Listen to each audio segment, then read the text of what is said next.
Welcome back to the Changing Earth podcast with author Sarah F. Hathaway and co-host Chen Gibson, blending survival fiction and fact to bring you entertaining education that will help you dream, survive, and thrive. And now, here's your host, Sarah F. Hathaway and Chen Gibson. Hello, and welcome back to the Changing Earth podcast. This is episode number 483. We're somewhere in season 18. I don't know. We got a lot of seasons. Hey, Chen, what's up? This is what happens when you get to 18. Yeah, 18 and it all fell apart. I'll figure it out again. I'm thinking that as soon as I catch up on all my audio drama videos and audio production, that we can go back to more of a weekly, bi-weekly, and read the Las Vegas years. So, yeah, so when we do that, we'll start a new season and we'll bring it back together.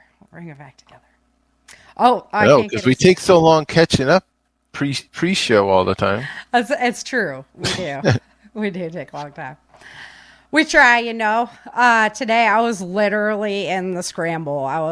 We were outside building a new woodshed. We've been at it for all weekend trying to get ready for Christian's birthday party. He's having all the boys over, It's going to be a big to-do. So we've been setting up badminton nets and all this stuff. We never made it that far, but we are cleaned up and ready to go. So, yeah. So I literally came in from the yard. I threw on a new hat, not my work hat, and a clean shirt. And here I am. I was like, I'll brush my hair for the audience. Brush your hair. Yeah. That's literally how it went down today.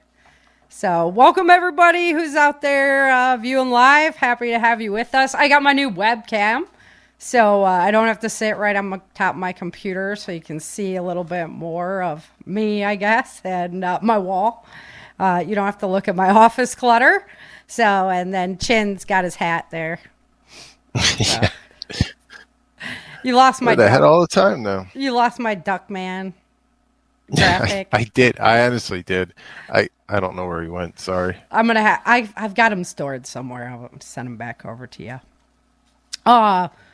We've got some big stuff going on this month. I was close, man, to being like, are we just going to call this month off? Because prepper camp, I know you get into planning and all of the goodies there, and we're going strong, and all the boys' birthdays are right on top of prepper camp and all of that, so it's quite a month for us, to say the least. But yeah, that's what I was out in the camper checking stuff out, pulling stuff in to go through it and start getting everything. Yeah, that's after the party pulled out. The cover will come off. We're right on top of it though after the party. I think we have one weekend and then we're out. Yeah, that's what. And then I'm going to have to get into, I got to do some work on the utility trailer to help Rick bring stuff over to the campground. And I figured all that would be going down. Switch gears from homeowner to pre-game event camp organizer. Yeah. JB too. She's getting ready. Yeah, she's all over the place. She is. She's going to be doing like a big event in Nashville and then rolling out of Nashville to go to prepper camp. So she's just a busy gal. And we all got hit with the, I guess it's COVID or whatever. I don't know. You get a cold nowadays and they're like, oh, you got the COVID. Have you done the test? And I'm like, no, I've never done any test ever.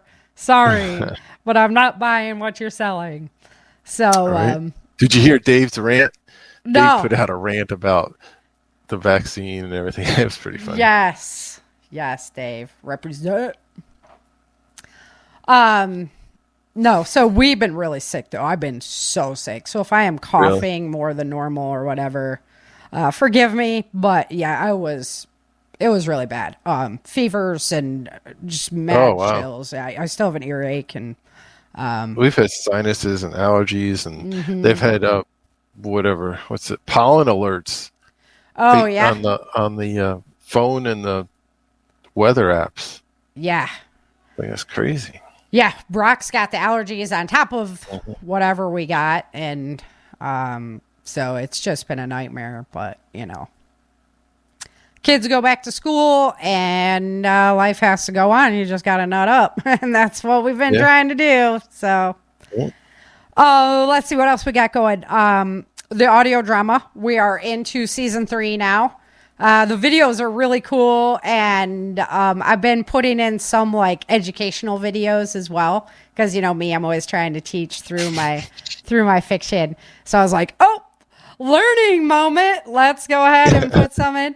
The video I'm working on right now has just been so labor intensive because it's like action scene after action scene. So it doesn't have a lot of the educational videos in there, but it's going to be a lot of fun, turn out really good. So those are dropping every Thursday. They drop live, and some cool shorts as well to go with it. I've been making songs for the Changing Earth. I saw that. Yeah. They've been turning out really fun. So we'll have that rocking at Prepper Camp. I got some new speakers, and we'll be able to rock the Changing Earth music. Everybody will be sick of me by the time camp's over. Not unusual, though.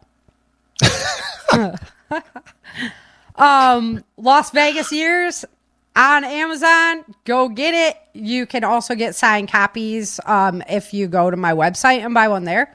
I'll sign it and send it out to you.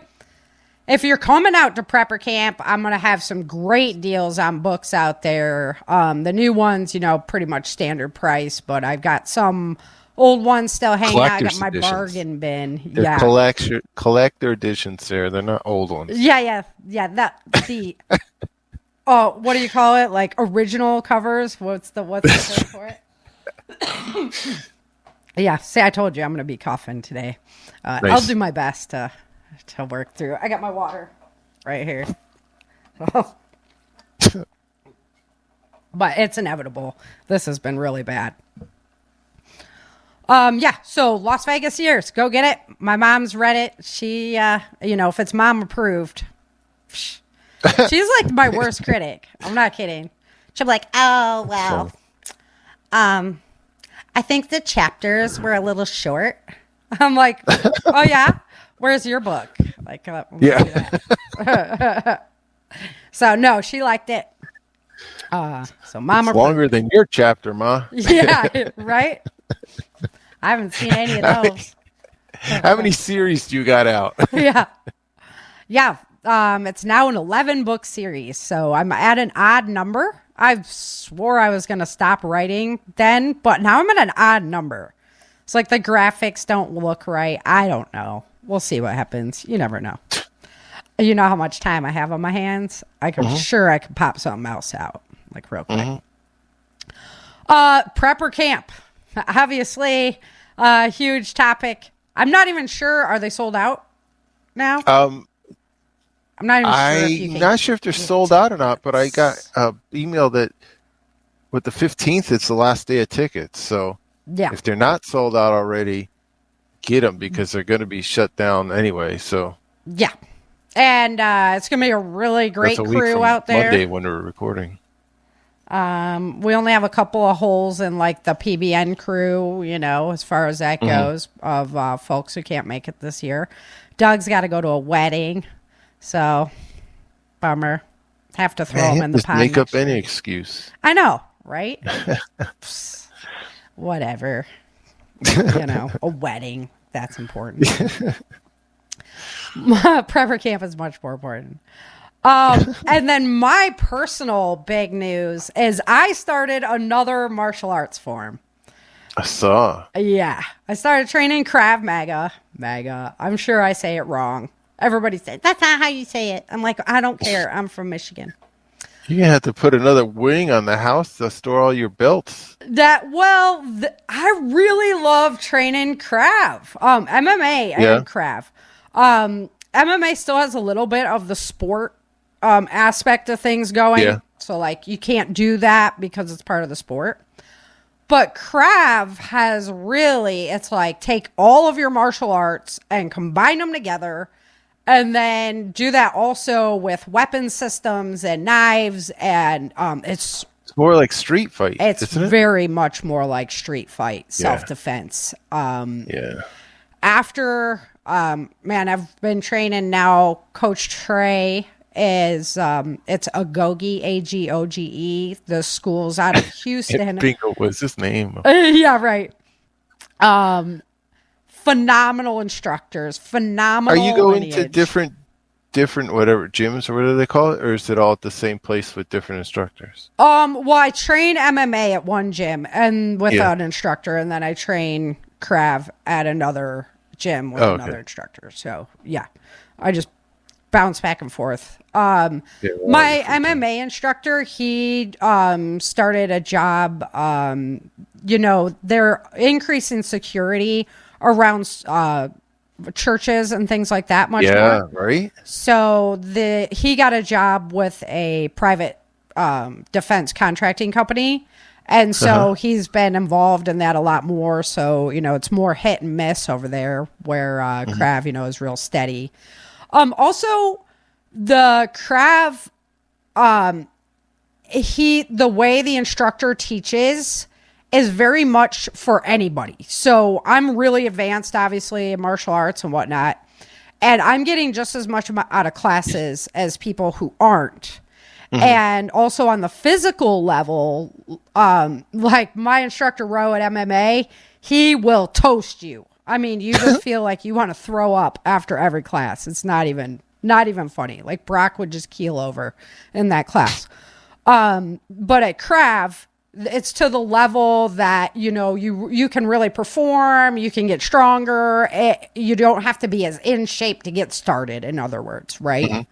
So now, after all of the different styles that I've done, I would really recommend that people train Krav. It really brings it all together and is much more practical for... I was going to say, is it like more of a for self-defense? Yeah. Not for like an art form or exercise or... Right. You're never getting confused by this is what we do in our sport and our tournament. Yeah. And you're not, and you're not allowed to do like stuff you would do on the street there. Mm-hmm. So, once you have to retrain your brain to actually now I'm going to punch through somebody. Now, this is real. Remember, like, I don't want to just tap who them. Your friends are. Right. But when you're like training, of course, everybody has to go home at the end of the day, Yeah. So if you're always training that way, though, that's how you perform in a real life situation. So there has to be a balance there. Excuse me. I'm going to be apologizing all day.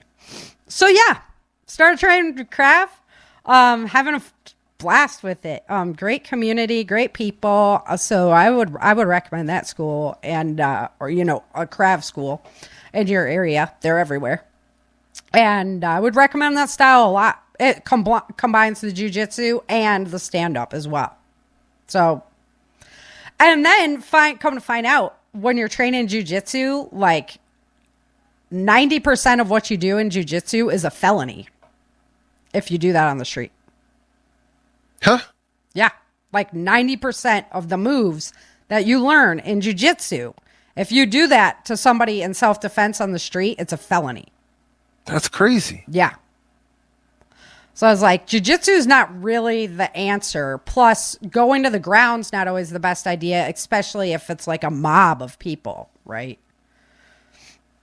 So, but it's good. You got to know your ground skills too. I mean, you have to have defense there. So you got to know how to get yourself out of that. So yeah, fun, good stuff. Today we're talking about, it's National Preparedness Month. And so it's always a good thing to stop spring and fall and really go through your preps.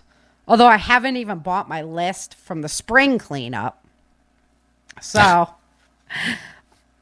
yeah, that is cool. All right, L2 Survive is in there. I'm sorry, guys, with my new webcam, I'm further away from the keyboard, so I can answer questions out loud, but I won't be typing as much or else I'll look like a freak leaning down there. So, but he went out to Observer Ranch, met Ben. Awesome. One of the guys that I'm training with at Krav, he's on the Observer's founders list. I was like, no really? way. That's so cool. Yeah. Yeah. So we're going to be doing some preparedness events, putting that together through that school. Like I say, just a really good community it's always good to have community, and I needed that. Mm-hmm. All right. So today we're talking about 10 basic items. Well, we're going to have more than that, but some basic items to get ready for our winter fall time prepping. Your multi-hazard emergency kit. Okay, it's a standard, guys. But there are some things that are interesting, like maybe stocking up on more N95 masks because of the wildfire risk in your area, the smoke, volcanics type stuff. Pollen. Fair enough. When you're out there, man. I'm finally learning that when you're out there like mowing and doing weed whacking and stuff, put a freaking mask on. Right. I feel much better at the end of the day than I used to just go out there and, whatever. Work through it. I don't need that crap. Yeah. And I just feel like, crap. Yeah. I know. I was like, no, face mask works. Brock was always that way with the ear protection, right? Oh, yeah. And since you turned me on to those shooting, the earbuds, right? That are the noise cancelers, but also wearing those same ones. Because he was even using like traditional earbuds, but because your equipment's so loud, he's turning up the music louder. Yeah. That doesn't help your hearing. Yeah. So those rock, and they have a good battery life. What are they called? Razer. I think they're Razer makes them, and highly recommended. Yeah, those are good. Whistle. So earthquakes, especially if you're on the West Coast. Like I would have one around my neck, like I would like by your bed, stuff like that. Even I was just see. So you got floods and landslides. A whistle. You see all these stories. Remember the scout camp in Texas that got washed away from the flood? Yep.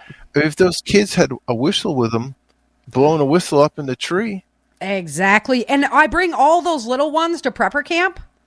I mean. Yeah, you did. I'm restocked. Trust me. I'm bringing them in. But they're not expensive, guys.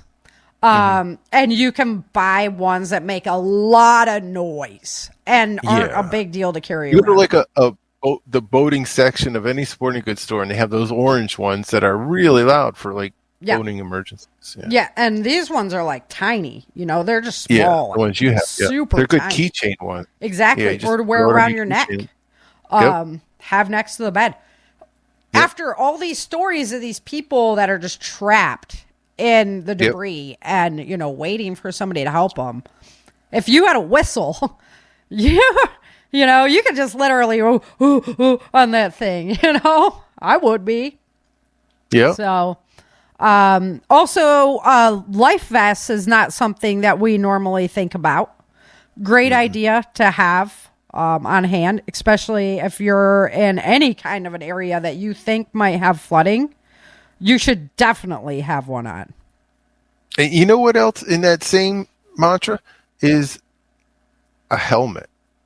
Either like a hockey helmet or a bike helmet, ski helmet. Or skateboarding helmet. Yep, whatever you got. Because you get caught up in a flood waters. You're gonna be bumped in the head by something else. Or earthquake as well. That was one I've been re-listening to my podcast. Yeah, the earthquake. Ever since we did the 10 show, the 10-year show. And that was one of the things in the very first episode that Survival Mom talked about was having a helmet nearby for that type of thing. I was like, yeah, why not put a helmet? If you got one, put it on your head. Yeah. I got hockey helmets, ski helmets, like stuff everywhere. Yeah. So why not? I was already like if we have to work during the apocalypse, I'm getting out my hockey gear. I'm putting like some of the spikes on the shoulders and all that. Yeah. Call you Mad Max. I'll be State Farm. Oh, I'll be working my job, working it out in my Mad Max gear. Yeah. I don't know if I should say that. Yeah, don't give Sarah a hug. You'll get impaled. Yeah. So, of course, your food supplies, guys. Come on, this is basics. Go to preparewithchangingearth.com. They got the 72-hour kits. You get a deal. You'll help the show out. Some of the food, do your research. Some of it is just loaded with sodium. You're going to have to drink so much water. So, do your research. Ogden Farms, things you can get as a single product is pretty cool. You can just get dehydrated butter, dehydrated peanut butter, instead of having to do like a meal deal. But the meal deals are great too. Mm-hmm. Yeah. Granny Pam had that book on like how to cook with all the dehydrated foods and whatnot. Yeah, they got some really great stuff. So water, I know it's a pain to store. And it's just a pain to store. It gets dirty and dusty. You have to find a spot for it. And containers leak or whatever. But come on, this is essentials. The Waterful system, my Waterful system that I got is still working great. It's Waterful, Full. It's like 30-gallon. It might be more. But it's a big tank that you can put out behind your house by your spigot, and then your hose runs through it. It's constantly giving you fresh water refill there. So that's a great system to have potable water on hand. The Alexa Pure water filter. Yeah, that's what I'm going to always lean to. Not only is it a great filter on its own, but you can turn it into like a homemade system if you had to. Mm-hmm. Yeah, we've got the big countertop one, and then we've got the smaller pitcher that goes in the fridge too. The water bottles, even the water bottles are squeezy. Yeah. So you can squeeze the water through the filter. You don't have to suck it, is what I'm saying. So if you get stressed out, you can just take your water bottle and squeeze it and get hydrated and stress relief. Well, you don't want to eat spit soup. Okay, a lot of the filters, like the survival straws and that, you can't get water out of them unless you pull it through with your mouth, and then you have to spit it out, right? But if you can squeeze the water bottle, it's going to put it right through. So Alexa Pure's water bottles, they are squeezable. Yeah, I need to look at those. Mm-hmm. They're pretty good. Okay, inspecting, maintaining your home. This is where you were keying in big time. So let's go through some of the stuff there. Your furnace hasn't been running all summer. The time you figure out that it doesn't want to run is not when you need it, right? So go through all your filters, stuff like that. Yeah, switch it over, turn on the heat. Make sure it's not going to start on fire.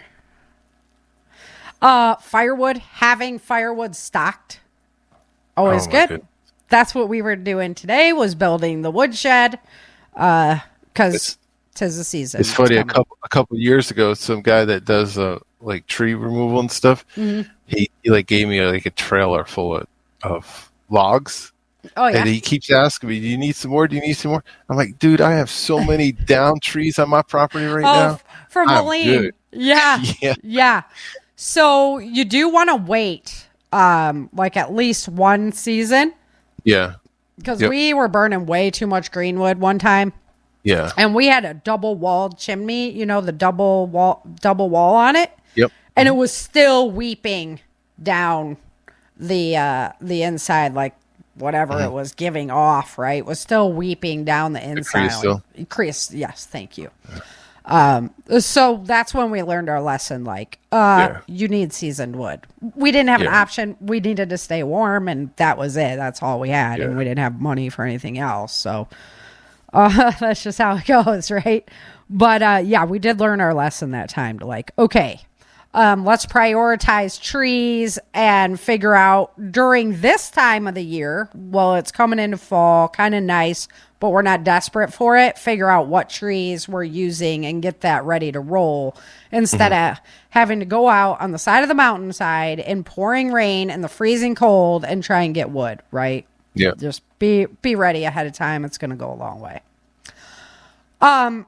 Shoring your house up. Some of us don't get a lot of rain during the summer, except for this year was pretty moist, I think, across the whole country. Yeah. Even California was kind of moist. But still, going around, making sure seals are good. Sometimes sunshine hits your seals during the summer. It can cause a lot of problems there. And if we have any kind of flooding. One of the things I was very happy that I wasn't correct about was this summer was moist and cool, kind of up north. It got a little warm for a while there, but we did not have the wildfire outbreak that I thought we were going to have, like in the Midwest area. And I thought we were going to have. We had some wildfires run around here this spring, so we were all nervous. Yeah. And we had a lot of material come down over the winter, last winter. So I was really concerned. Yep. But didn't see that. So, I mean, that's great. I'm not going to complain at all. Your CO2 detectors, those kind of things, of course, if you have backup generators, check those out. Make sure everything's running good. This is the time when you're going to need them. Insulation, things like that. Sandbags, if you think you're going to need them, better to have them ahead of time and not need them than need them and not have them. They're doing some really neat things with flood protection now. Some of these systems that they have, like you can put it around your whole house and it's like a blow up system that blows. I mean, if you can afford it, man, go for it. Authors don't make that much though. So I don't need it where I'm at either. God willing. It's going to have to be pretty big to affect me. Storms for the plywood. Plywood for wind events. The windows, yeah. Yeah. Hurricanes, tornadoes, stuff like that. Tornadoes are kind of quick. It either hits you or it doesn't kind of deal. So, but like hurricanes, you can definitely prep up for that. Big wind events, we kind of know they're coming ahead of time. But yeah. The generator probably hasn't been running all summer, so you probably want to give that a good once over, get all the cobwebs out of it and everything like that. You got more? Oh, yeah, change fuel. You got more tips and tricks in there? Well, the smoke alarm, you didn't call that. You said the CO2, so add the smoke alarm in. Yep. And the other thing is, on all your preps and kits and stuff, you might want to go through and switch over to cold weather supplies and clothing as opposed to warm weather supplies. So more socks, thicker socks, sweaters, double socks, some jackets, gloves. Gloves, not just work gloves, but thicker. So, just Snuggies. We had done a show on this before where we talked about having seasonal kits where, you'd have a winter kit and a summer kit or whatever. So you might want to go through your stuff and make sure that the clothes are temperature appropriate for the season we're heading into. No, that's legit. I try to keep like a minimal amount because I just never know. Like if I'm going to take that bag and walk out of my house forever, I'm going to need to have it with me, for eventually, right? You just the layered system. Like. Yeah. But for sure, you're going to be colder. So you're going to want things like 2 long underwear, right? If you could have multiple layers of clothes is going to be better than in the summer when you're not really worried about that kind of thing. One of the things they said was, have a stock of hand warmers and things like that. I was like, oh, that's a great idea when I was in Michigan. And they make them for your shoes too. Yeah. Yeah. You can pack them in everywhere these days. Yeah. Like in the back of your jacket, everything. So that was a great idea. And the solar blankets, we get them. I don't know if you've ever bought like a generic 72-hour kit or whatever. Sometimes those kits are really nice to, it's like a grab bag, right? And then the rest of stuff, whatever. Yes. But you're like, half of that stuff is really nice. And I probably couldn't buy it all individually for what they have it in the pack, right? So I've done that before. And the solar blankets, it's just, I don't know. For me, it's just not something that I put as much faith into. But, man, if you need it in the wintertime, also, if you're in a wildfire area, they have the fire blankets now, too, that you can climb into. And they work. They do work. So... We have they make them for the house, too. We have fire blankets in both of our nightstands. Right? You never know. Might be that. Have you seen the bed that like folds in and it's like the earthquake? Oh no, man. I was like, no way. My bed's just gonna eat me one night and I'm going into a tomb how are you supposed to open that thing up if everything falls on it? Yeah. Who's going to hear your whistle then? I don't know. I'm like, I don't know. It's like, I swear Sarah went to bed last night. I don't see her, though. Right? She just zipped in there. I was like, batteries, lanterns, that kind of stuff. Oil. If you have oil lamps, make sure you have oil. It's super cheap on Amazon these days. I couldn't find it anywhere besides ordering it online.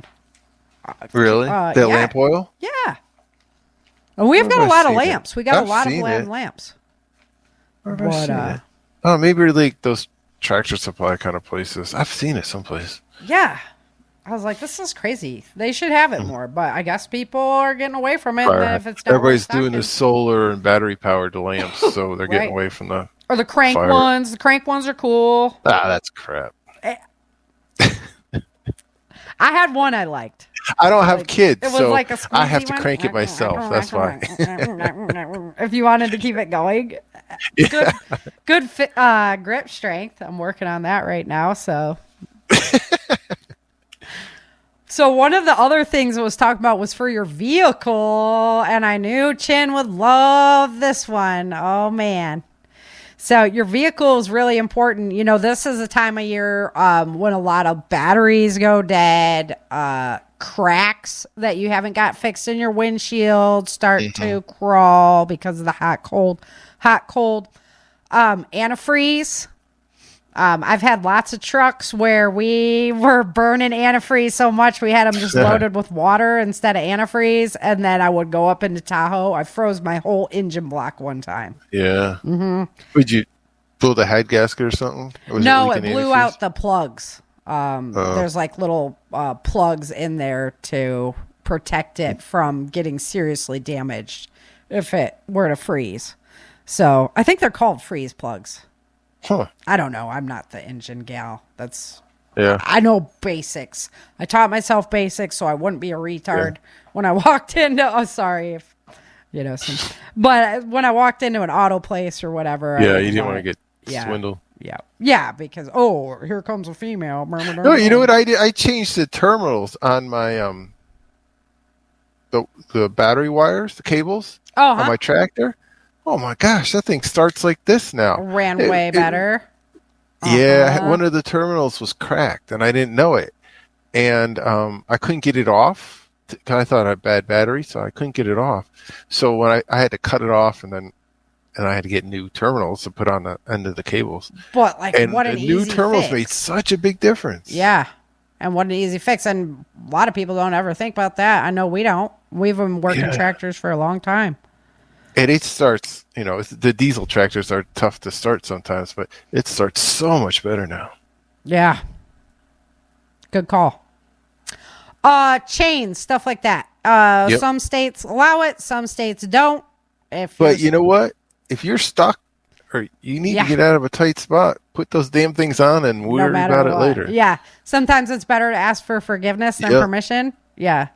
And they're better to have than not have. So chains. I told you about driving up on spring break one year. I drove from Denver down to or Phoenix, Arizona. Oh yeah. And got caught in a blizzard in Flagstaff. Yeah. Yes. And we pulled into the hotel, and they're like, "How'd you get here? The road's closed." I'm like, "Well, it was open when I came through." But that would have been a good time to have chains in the car. Yeah. I didn't. Absolutely. Stupid college kid. But Right. it would have been perfect time. The first time we drove to Texas, I was thinking, we're going to Texas. It's like deserts down there, right? Yeah, we get down there and it's all blizzard and everything. I was like, oh, shoot, I didn't even know this happened. I don't even think I had a sweatshirt. I had to buy a sweatshirt because I was that dumb coming down. Yeah. The girl from Michigan. I know, right? In Michigan, you got to carry like 3 outfits all the time because the weather's always changing. So, yeah, that was my bad. So, advanced car kit. Chainsaw, okay. Oh yeah, chainsaw, shovel, fuel. We learned that. It was funny. I was just talking with, Ken, golf cart Ken. Yeah. I was talking with him yesterday. I was like, we need to pack chainsaws this year. Yup. I've already told Brock too. I'm like, we're not going anywhere without the chainsaw anymore. What? Brock didn't like using my handsaw? Yeah. We had our handsaws from our go bags. Too. Yeah. Right? Yep. And it got the job done. I had 2 folding handsaws that stay in my truck all the time. And we had a hatchet. Yep. Ellen had bought a hatchet. I don't know if you can't get those in Australia or what. But Ellen had bought a hatchet, and Morgan, JB's significant other, he was an animal. It was like this big, this tree. I'm not even kidding. And he took it in like 20 minutes, man. Just bam, bam, bam, bam, bam, bam, bam, done. I'm like, all right, that's impressive. There was one that we couldn't get through. We would not have been able to get through it without somebody coming up with a chainsaw. So, again, chainsaw, even if it's a small blade. I need a box for my chainsaw. I actually bought a nicer. I was just thinking the same thing. And I need a carry box so when it's in the back of the car, it's not getting all the bar everything all gross. And then if we put it in the back of the truck, then you're worried about when you stop, is somebody going to steal it or whatever. Yeah. I was just thinking the same thing, like where in the trailer could we kind of secure it that it wouldn't be a big mess. Yeah, my trailer doesn't have a whole bunch of those like under storage things, so I don't have those lockers, outside lockers. So we have a big one in our trailer, but of course it's full of books. But we have a lot of storage inside as well. They built a lot of storage. The previous owners actually added. Oh, they did. Yeah. Yeah. Which was really nice. So, yeah. Okay. So we kind of went through that. Your house, your auto. Start thinking about the list. And just make a list. We have a whiteboard in the garage. So, like, as mom thinks of things, right? Right on board. Put it on the whiteboard. And then as the boys go, I'm bored. I say, well you're not now. You're not now because I can help you out with that. I got a whole list of things that need to be done. Yeah. And then we also have like our Lowe's list, things that maybe are obscure that we need to get and we don't think about all the time. I just put it on the whiteboard. And no, it's not the whiteboard. It's the anti-boredom board. That's right. Right. Grandma always had her silver spoons, So. They always had to get polished. Yeah, exactly. You never told Grandma you were bored. Or else you're like, polishing all that silver for days. Yeah. Yeah. You're like, I'm sorry, Grandma. Okay. Create your family communication evacuation plan. Guys. See, now there's some good stuff right there. Yeah. Absolutely essential. You've got to know how to. Everybody has busy days. Everybody's going in different directions. Mm-hmm. You've got to know how to centralize, and then if that centralized place becomes compromised, what's your secondary location? So really, really important stuff. I've got tons of shows on doing your family communication plan. So I'm not going to jump into it too deep. No.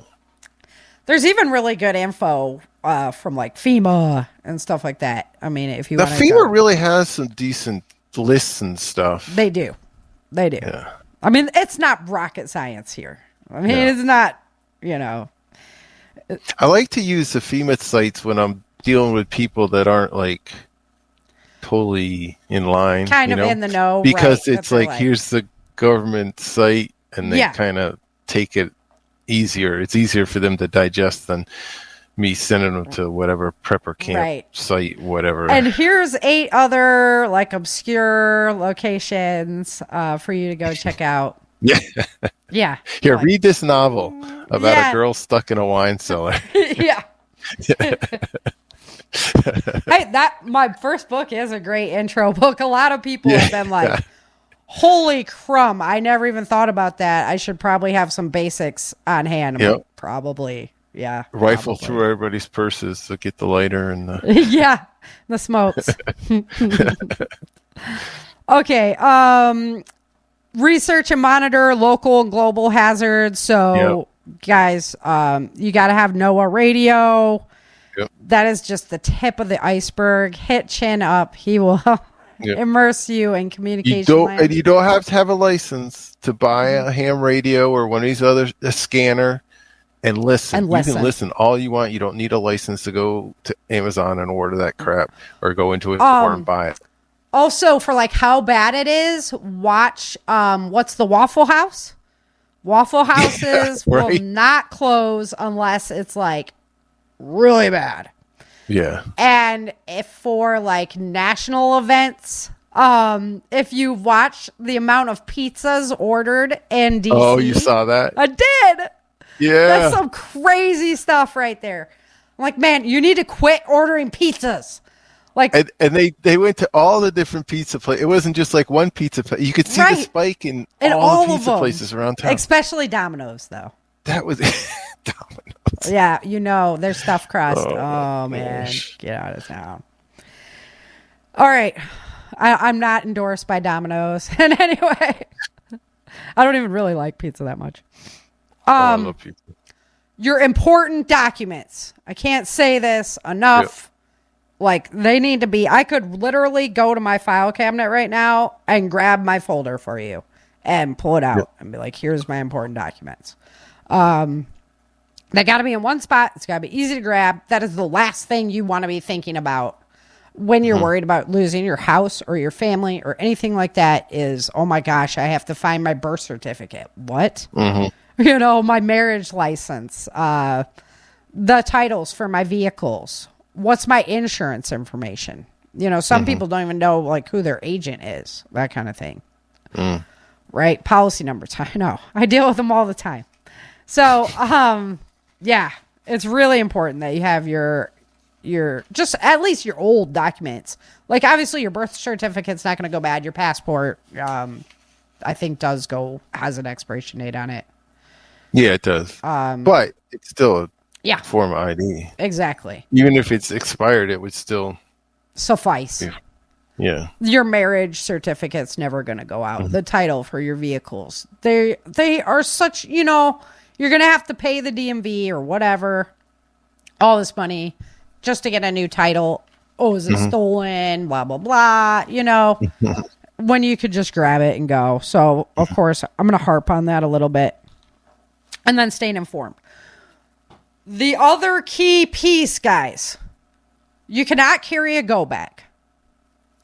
You cannot do any of this physical stuff if you are just on the sofa all the time or in front of a computer researching this stuff all the time. You have to exercise. You have to. Like, you have to. If you've ever exercised, you know that you get sore. If once you start getting stronger, you don't get as sore and everything. You can do more. And the endurance training is where it's at. You don't have to become a power lifter or anything like that. I would actually not recommend that at all. Body weight is all you need. And you do multiple reps and you do a lot of them because you're looking at endurance. How long can you go for? How long can you carry that for? How much can you carry? Yes, but how long can you carry it for? And how long is going to be a lot bigger factor. As you get older, you start to lose balance. You start to lose nighttime vision. Or you have both of those happen, you're in big trouble if you're out in the woods and stuff. You know, you got to have balance when you can't see as well. Especially grip strength starts to go. That's what I'm working on. You know, you've got to stay on it. So if you can't carry your go bag and you really, really like, okay, I've loaded up my go bag now. It weighs 60 pounds, you know, and you've never put a backpack on that weighs that much and walked a mile.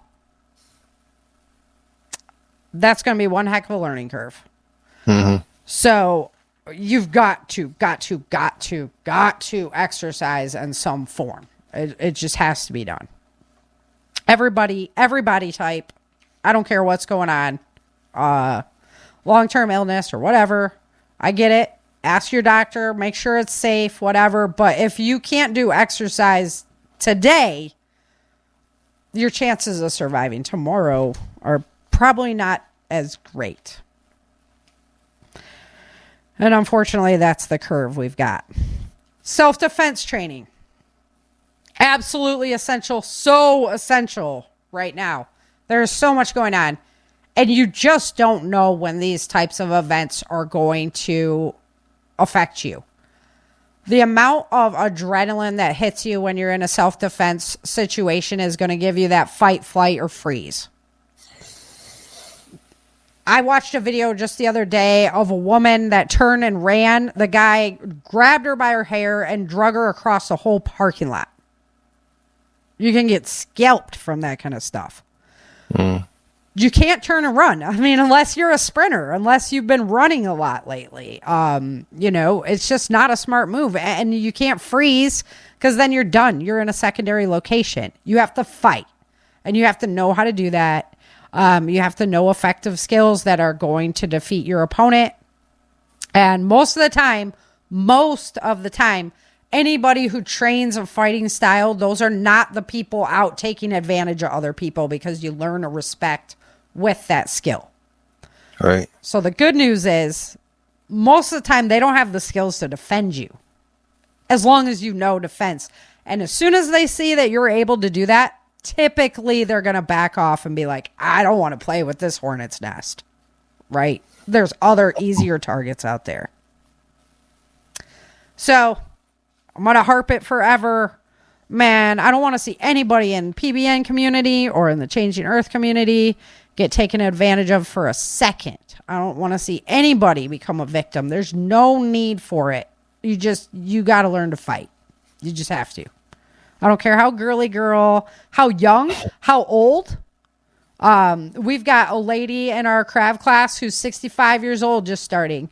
And one of Coach Trey's favorite students, you know, one of the best students, he started when he was 65.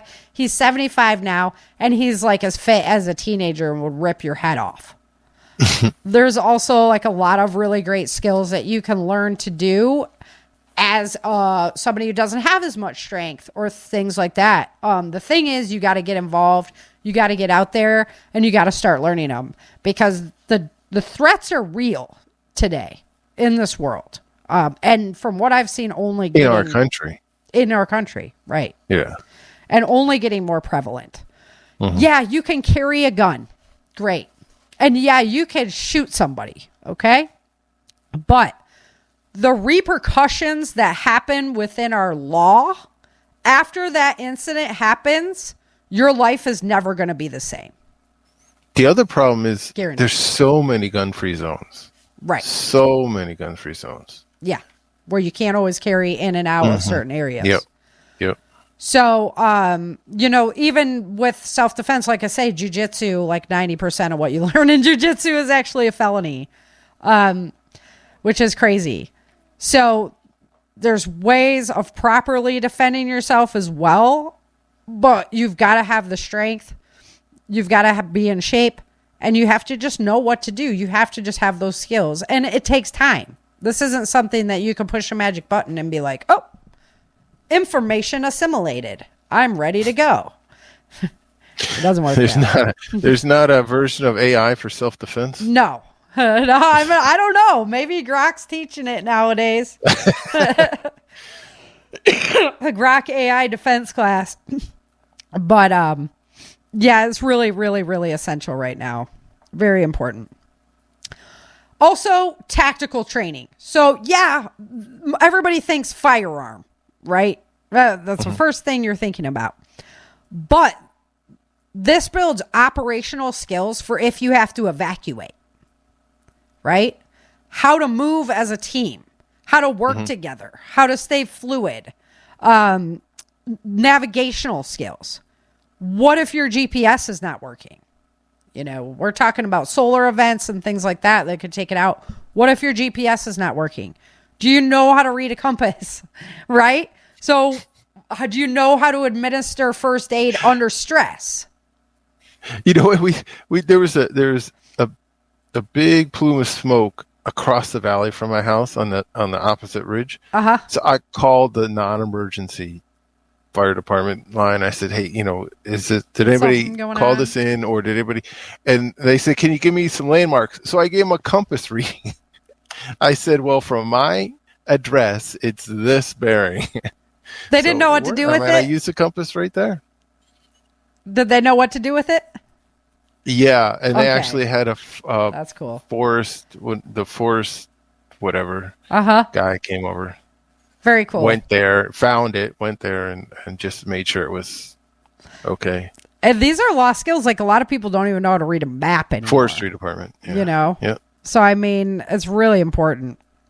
The class that we did in Vegas with... oh, yeah, that big one with Dale. Yeah, with Dale. Duff. Brian, yeah. Brian Duff did the stop the bleed class. Did he have like trauma involved and scaring you guys? Yeah. Yes. Yeah. Stress inducers. Yes. So we went through our first initial ones, but then later they were all stress tests, and before we were even allowed to come out there, you're hearing boom, boom, all these explosions and things going off. Yeah. Stuff smoking when you come in. Duff worked for that training center out there. Yeah. Yeah, the North American something. I forget. NA. There's a lot of equipment you can buy from them. It was crazy cool. So if you ever get the opportunity to do a Stop the Bleed class that has that aspect of it going on, and Duff was way worse on us because he Dale and everything. Yeah. Oh, he gave Dale so much crap. Dale's trying to do his rap and stuff, and he's like, "Come on, Dale, come on, he's gonna go," in his ear. I was like, "Oh my gosh." Awesome. Boot camp. Yeah, because that Brian did a bunch of that. Mm-hmm. So. Okay, so for you advanced preppers, it's gonna be a long show tonight. The deep audit of your gear. Okay, so it's not enough just to have stuff. Once you get to this elite preparedness person, right? You have to actually know how that stuff works, and not just have it in a bag. How all your tent works, how all your gear works. Everything. Is it worth having it in your bag? Yeah. A lot of quality over quantity. Yeah. If it doesn't serve two purposes, then probably get rid of it. You don't need that weight, because you're up against how much weight am I going to carry? And that's not even including any of the tactical stuff as far as ammunition and weapon systems and all that. Yeah. So that's what's on the weight quick. Yes. Yeah. I'll say it again and again. My favorite is the Hollywood movies where they're like, I've got the ammo, and they pick up the duffel bag. Yeah, right. Yeah, right. That is so heavy. Once you're to this elitist stage, diversifying your food supply. So we're not just storing, our long-term food supplies and buying 2 at the store, but you're actually learning how to do, pressure canning, fermenting, collecting heirloom seeds, learning how to seed from your own plants. That's what I've been doing a lot of, is letting those cucumbers get overripe, because those are the ones that grew good. so we can grow those next year, and really diving into the wild forageables of your area, what you could eat, to supplement. Like I said earlier, a lot of those long-term food supplies can have a lot of sodium and whatnot. So you're going to want to supplement that off. So that's kind of like the advanced. If you're like, oh, this is a boring list, I'm way past that. Well, here you go. Level up.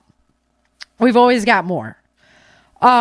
Upgrade your off-grid power solutions, right? So going into the modular solar systems, if you're by water, using the hydro, getting stuff like that set up. Simulate extreme scenarios. So lights out, guys. Let's simulate a 24-hour blackout period. How did our family do? What do we need to stock up on? What did we have enough of? What didn't we have enough of? Those kind of things. And then monitoring earth changes.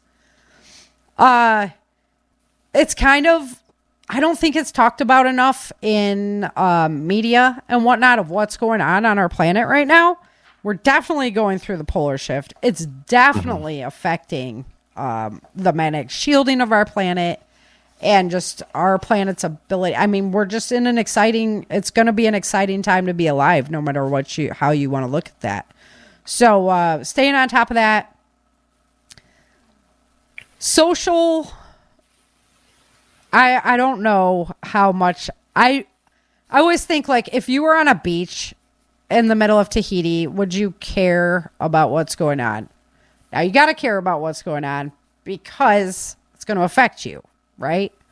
But also, I'm not so sure that we should be so easily swayed as far as, like, oh, Cracker Barrel's doing this and all this stuff. Yeah, it's getting stuck in the quagmire of it. Right? Yeah. So instead of just monitoring it. Yes. They really waste your time. Yes. And there's so many other things you can be doing with that time in that mental headspace, right? Getting all fired up about news events and, Cracker Barrel and the lady who's arguing over a ball, I mean, oh, yeah. that was classic. But, okay, pay attention to the big things, the important things, what's going to affect us. Where do we really need to throw our time and our energy in to make sure that we're not being invaded? Watch the trends. Yeah. Trending stuff. If people are all starting to get crazy at sporting events and concerts, well, that's something to watch for. Yeah. That crazy lady going after the baseball. Does it really affect your life? Right? Maybe not. That's what I was like. All right. Well, whatever. All right. Let's go ahead. I've got to actually click here and get into the Changing Earth news. And I know we're running over, guys. I'm sorry, but this is what happens. We have all this stuff to throw into just 1 month. Well, if you average it by the month. Right. We're just covering all of these multiple days and all these multiple weeks and one day. All right, here we go. You're listening to PBN. Your path back to stability.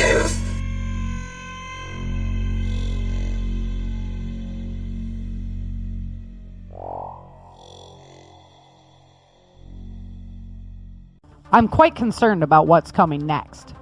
Personally, I think we'll probably see food shortages and other disruptions. Are you prepared if things go wrong? Does your family have enough food and supplies on hand to last at least 30 days? If not, the time to prepare is right now. Don't wait another minute. To help you on your journey, I recommend My Patriot Supply. They're the leaders in self-reliance, and they have a 4-week supply of emergency food that lasts up to 25 years in storage, so you never have to worry again. Don't put your family through the pain of hunger or standing in government food lines. Go to preparewithchangingearth.com today, and your emergency food will be shipped quickly and discreetly to your door. Those who know what's coming are using today to prepare. So visit preparewithchangingearth.com, the original Patriot Preparedness Company. Their mission is your survival. That's preparewithchangingearth.com. Dream, survive, thrive. This is Changing Earth News. Okay, so the big news last month when we did our episode was that the Kamchatka earthquake had just happened, the 8.8. Wow. I don't know. I watched them upgrade. That's neither here nor there, but that was the big news, right? So there was a tsunami that hit Japan. There was one person that died in that event.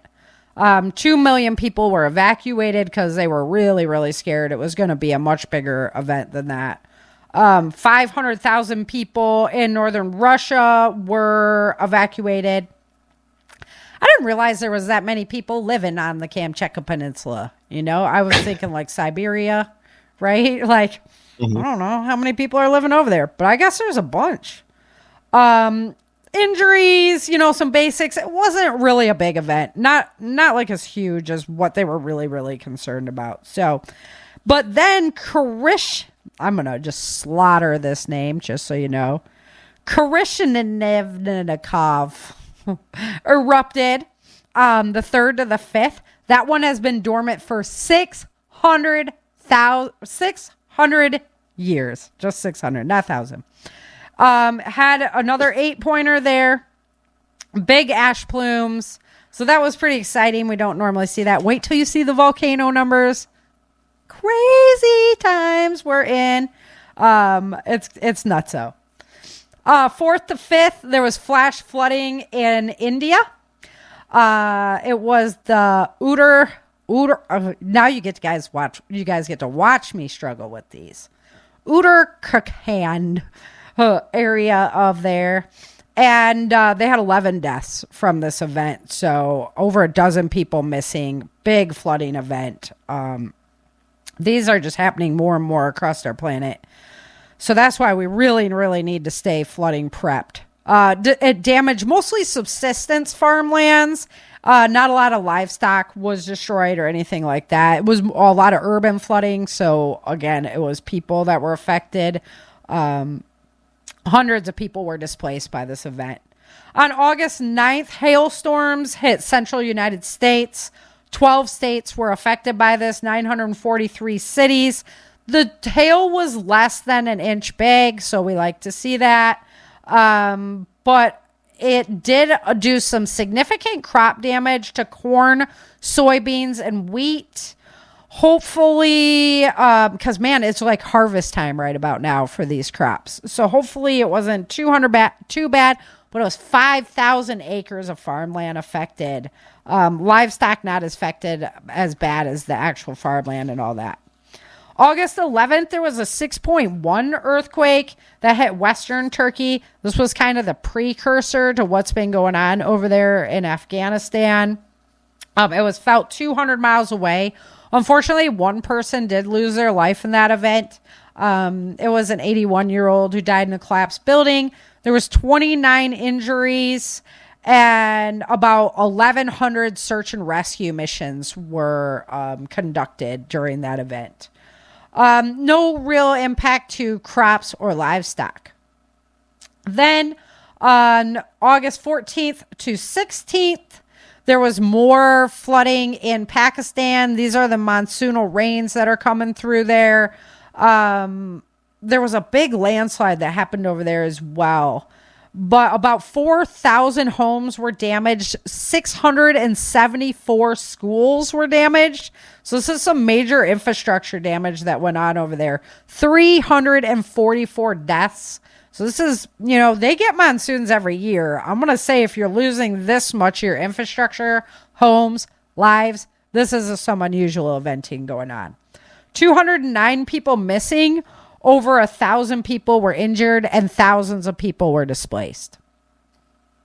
Then on August 16th, there was a 6.0 earthquake in Indonesia. That's a pretty big one, even for Indonesia. They get a lot of earthquakes because of their volcanic islands. Makes sense. But two people died in that incident. 44 were injured. 89 people were evacuated. And then there was some significant structural damage that happened. August 21st to September 7th, the Island Creek fire in western Idaho kicked off. It was started on the 21st, fueled by hot, dry conditions. It reached 20,000 acres by September 7th. It was we haven't, like I said, the wildfire has been pretty good. So it was one of the biggest in the United States this year.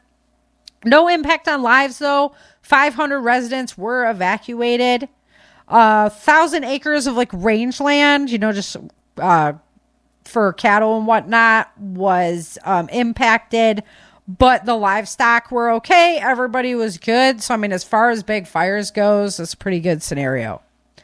August 21st to September 7th, just worsening drought here in the Northeast and Mid-Atlantic United States. So it looks like the upper corner over there just hasn't been getting as much activity. It's just a moderate drought, so we'll just keep our eye on that. It's affecting mostly like Maine, New York, which is surprising because they were having some mega flooding in the spring. But they've had some hot weather up there. That's why I was concerned about the wildfires up there. August 22nd, 2025, there was a 7.5 earthquake. This one happened offshore in between South America and Antarctica. So not, no loss of life going on, just a big hit to our planet. It'll definitely swirl around our planet. August 22nd, 2025, the Glacial Lake outburst flood. I thought this was kind of interesting. Happened in Pakistan, and it is from Glacial Lake that is flooding the area because of the monsoons. It destroyed 600 houses and killed 18 people. Thousands of people were displaced. And this is where we saw those great big landslides that were taking people out as well. Scary stuff. I'm all for the whistles now. I'm going to have a whistle like everywhere because it makes sense, right? I mean, why not? I would be more apt to look if somebody was blowing a whistle than if a car alarm went off. Yeah, you're so right. Like car alarms are desensitized, especially in like suburban and urban areas. They're going off all the time. Mm-hmm. Losses to high altitude farming. So this is interesting. This is where they grow like apricots and wheat over there. So they saw a lot of damage to those crops. August 24th to September 7th, the Kingston fire happened in Canada. It's Newfoundland and Labrador. It began August 4th. August 24th grew to 9,500 hectares or 23,475 acres. It was just dry conditions that started it and fueled it. 2,000 residents were displaced, but no loss of life. They did have a significant impact to berry farming and small-scale livestock operations because of the amount of smoke. August 26th to September 7th, Punjab in Pakistan, they were hit by flooding. At least 56 deaths since August 26th, 123 total in Punjab for the August, over 800 nationwide for the 2025 floods. So these are big events, guys, that are happening. We just watched it happen to our country, and then it just rolls into the other side. Over 2 million people affected, 760,000 people evacuated, 516,000 animals evacuated, 20 plus million people rescued and relocated. That is crazy amounts of numbers. That is moving some people. The biggest crops, it really hit their breadbasket over there. 148,000 hectares. So like double that for acres, were submerged. And this is rice, sugarcane, corn, cotton, vegetables. This would be like California kind of getting wiped out by massive floodlands through the whole growing area, or like the Mississippi Valley taking it. This is a big deal. So it caused rice prices to go up about 50 to 70% over there. Cotton losses, over 5,500 livestock drowned, 405,000 people evacuated. The Philippines and East China Sea were hit by a cyclone Bavi, and they saw 2 injuries, 10,000 people evacuated. It's really been a minor year. There was rice crops that were damaged over there. And then August 28th, Shinmodake eruption in Japan. It was a big volcanic eruption. No fatalities or injuries, though. Just ashfall affecting local farmland, mostly like sweet potatoes, tea, and livestock. August 28th to September 3rd, monsoonal floods in India. They're getting hit with it. At least 33 people died there. 350,000 plus affected. 1,400 villages were inundated with water. We definitely have to be on the lookout for this rising flooding situation. 140,000 acres of farmland submerged.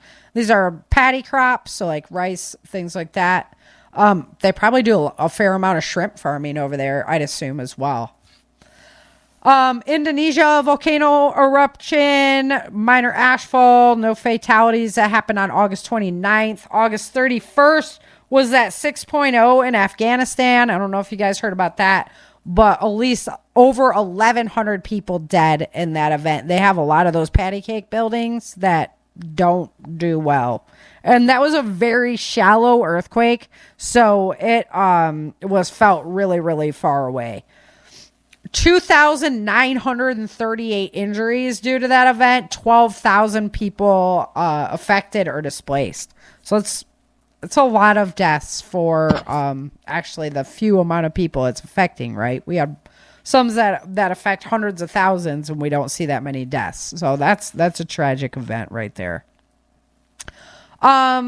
Just exposure to problems happening in agricultural land because of that event as well, because it was felt so wide, far and wide. September 2nd to 3rd, there was a severe windstorm tornado event in the upper Midwest in the United States. It was thunderstorms, 60 to 80 mile an hour, and 3 EF 1 to 2 tornadoes touching down across Minnesota. No fatalities, thank the Lord, due to that event. 12 injuries from debris. Over 5,000 households lost power. That's really tiny up there. 1,000 people displaced because of the wind damage. It did damage corn, soybean fields, about 10,000 acres affected, and then also 200 cattle and livestock, poultry, chicken farms, things like that affected. September 2nd to 7th, there was the lightning complex fires. Lightning this time of year in California is really bad. It's not what you want to see. This happened in the Calaveras and Stanislaus counties. Lightning strikes grew. Gosh, they gave a number. 6,500 California fires burning and 425,000 acres on fire right now. I just really hope it doesn't go to any of the occupied areas, that it just keeps burning woodlands, because we don't need to lose any more homes in California this year. 500 residents have been evacuated, though, and then grazing lands and orchards affected. They have a lot of orchards over there for almonds and nuts and things like that. California, the land of fruits and nuts. It is. September 3rd, very large hail event in central Kansas. This is hail up to 3 inches in diameter. So that's one you want a helmet on your head when you're going out into that. Yeah. We had one of those down here. It wasn't that big. It was just like quarter size. And I was scared. I was like, I want to put something on my head to go out there. You just never know. 5 minor injuries from the hail, 2,000 properties damaged. So this is hail coming through windows, things like that. 500 residents displaced. Impacts on agriculture and livestock, wheat and corn. This, like I say, where they're coming up into harvest time, so it's not the time you want hail to hit all your crops. Not a good idea. 15,000 acres affected. No injuries to livestock, that kind of thing. September 5th to 7th, Hurricane Carlotta impacted Mexico. It reached a Category 2 strength, 100-mile-an-hour winds. It made landfall near Puerto Vallarta. Heavy rains caused flooding. There was 4 deaths, 2 from the flooding, 2 from falling trees. 37 people injured in that event. Over 15,000 people were evacuated. 2,000 homes were damaged. They see a lot of flooding and things like Puerto Vallarta. The sidewalks are like 3 feet above the road because to allow for the flooding and make it so you can still walk through the town. Yeah. You don't want to, like, if it's a big crowd, you can literally fall off the edge of the sidewalk. So you have to be careful. The roads become canals. Yes, exactly. To allow for the flooding and whatnot and allow people to still have their businesses and other people to still walk around. You can't drive in it, obviously. But, yeah, so that surprises me. It shows that it's just a big inundation of water when you're seeing it start to have that kind of effect. September 6th, hailstorm in Massachusetts, Maryland, New Hampshire. Less than an inch big. 12 reports logged of the hails coming in. No fatalities or injured. Lots of window damage, that kind of thing. Probably vehicles.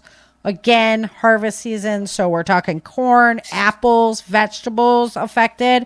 2,000 acres affected.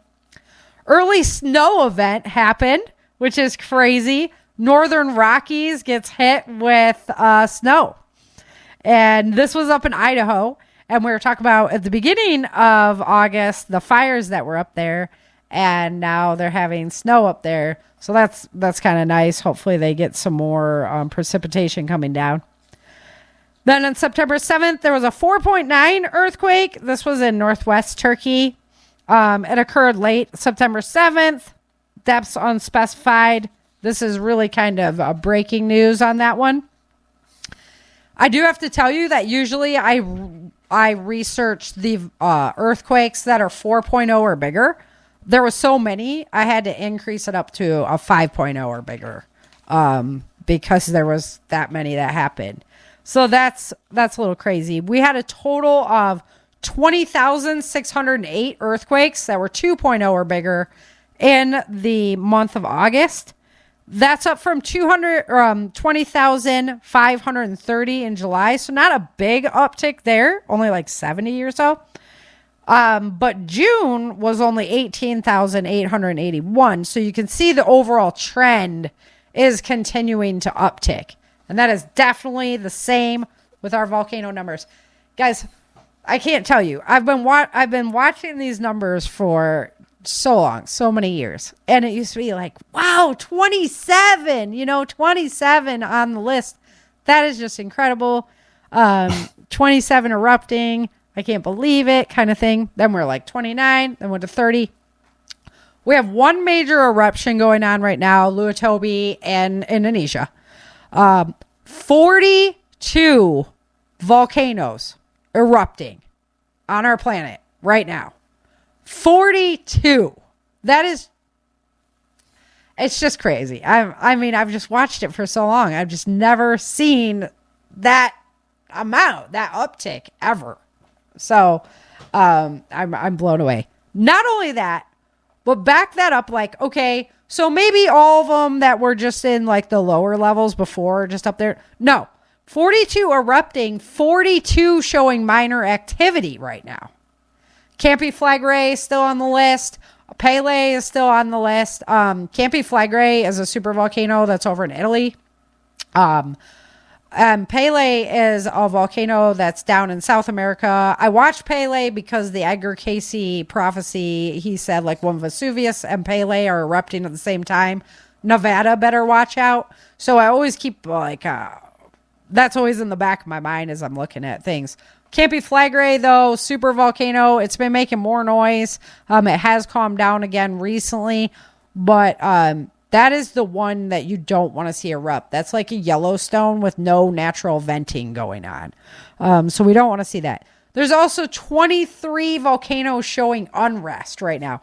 So total on the list, which was like, we've never been above 100 till the beginning of this year. And now we're at 108 total on the list. We're going to start cooling down. Our planet's going to start cooling down. You can't have this volcanic activity spewing ash into the air and not expect that we're not going to see a cool down. And honestly, this year has been one of the most comfortable years that I've spent in Texas during the summer. It was like 80 today. It's been rainy all year. It's been really nice. So I'm not going to complain. Trust me.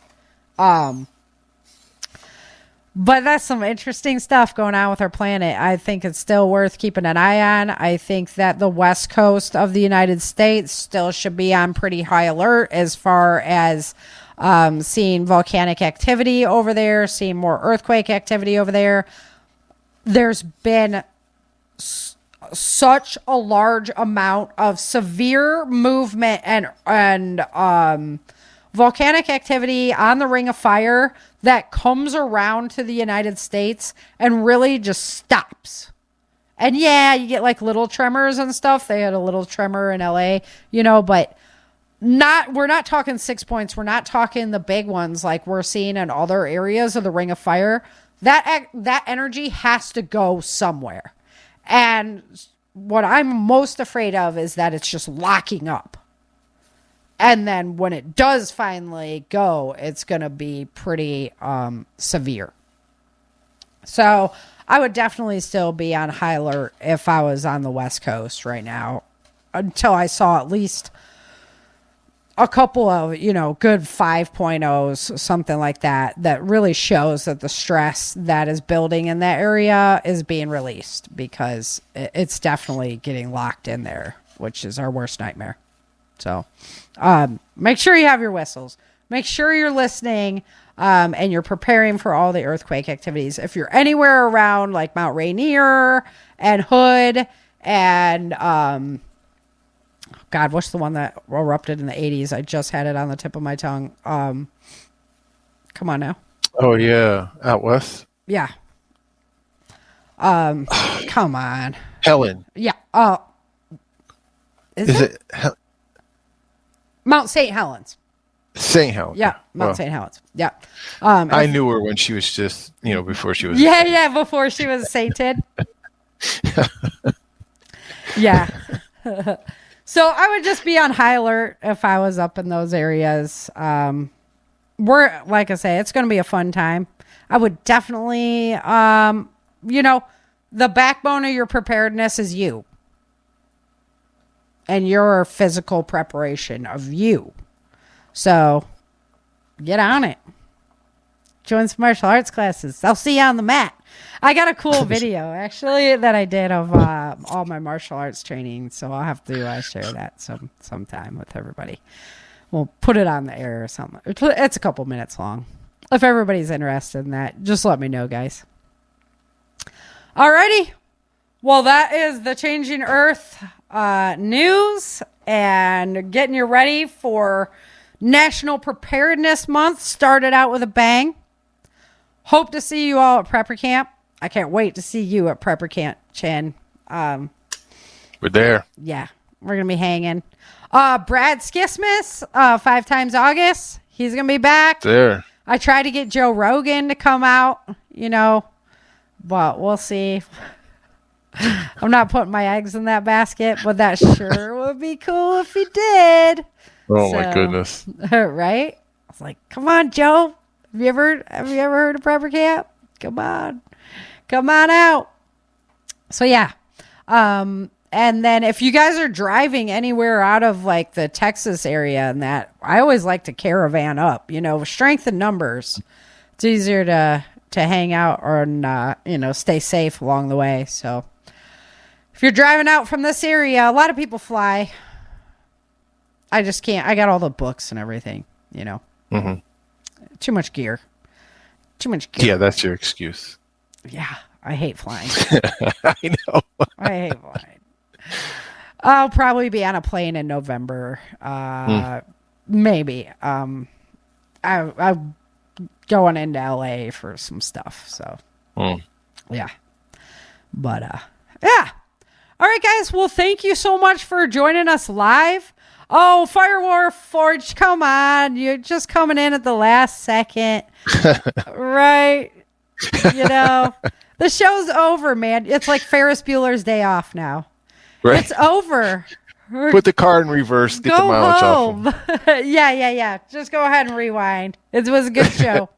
Lots of reminding on how to stay ready for National Preparedness Month. Check out my website, changingearthseries.com. It's changingearthseries.com. Check out the audio drama videos. Guys, I'd love to hear your feedback on them. I put a lot of energy into them. And, you know, I don't get to, like, watch people watching my stuff. So it's always cool to have people like, oh, man, I love this or that. Or, you know, you can change this, tweak that. I love creative feedback. It doesn't always have to be, I don't like to have my skirts fluffed. So I'm not that person. But I love to hear feedback. So check them out. changingearthseries.com. And until next time, remember, dream, survive, thrive.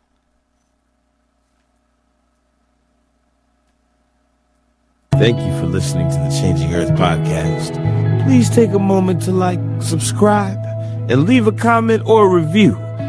Help make the Changing Earth world go around by purchasing the Changing Earth novel series at Amazon.com or get your signed copies at ChangingEarthSeries.com. Get your Changing Earth gear and become a paid subscriber for extra goodies at ChangingEarthSeries.com.